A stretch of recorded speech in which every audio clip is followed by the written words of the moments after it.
Hey everyone, it's Sal the Pal, social entrepreneur here with some great advice for those young entrepreneurs looking to grow and develop their entrepreneurial skill set.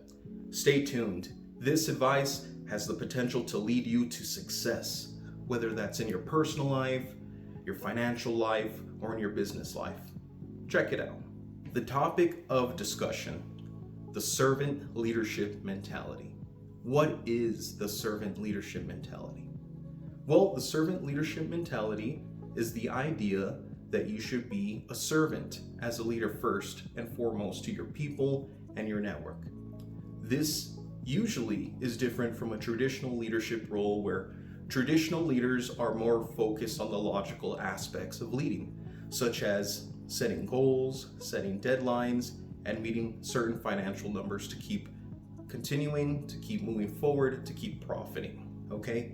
The term, the servant leadership, was coined originally by Robert Greenleaf in his 1970s essay called The Servant as Leader. So why do I even bring up the servant leadership mentality? Well, in today's world, it's very easy to see an interaction you have with someone as a transaction instead of really looking at it for what it is. And what that is some interaction with a real person.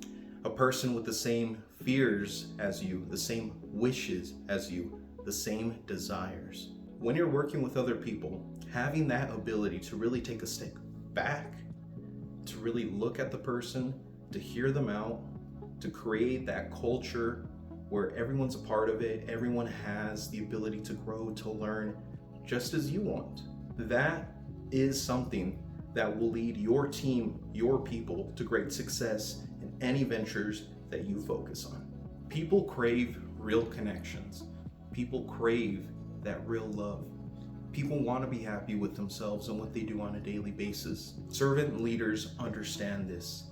They understand that if the people they are working with are happy, those people feel connected. They feel connected with what they do. They feel connected with their team.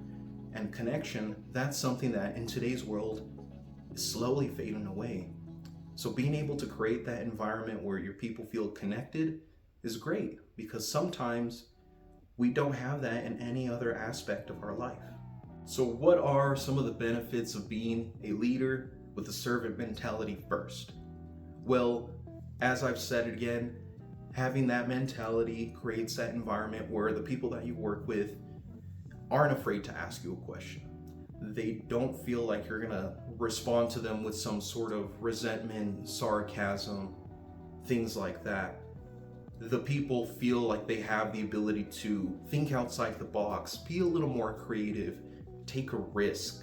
Having that environment, the ability where people can really be themselves, to learn, to grow, to develop, to challenge themselves, is essential when you are working with others. As the saying goes, sometimes it is easier to ask for forgiveness rather than to ask for permission. As an entrepreneur, being a servant first is the first step to achieving your goals.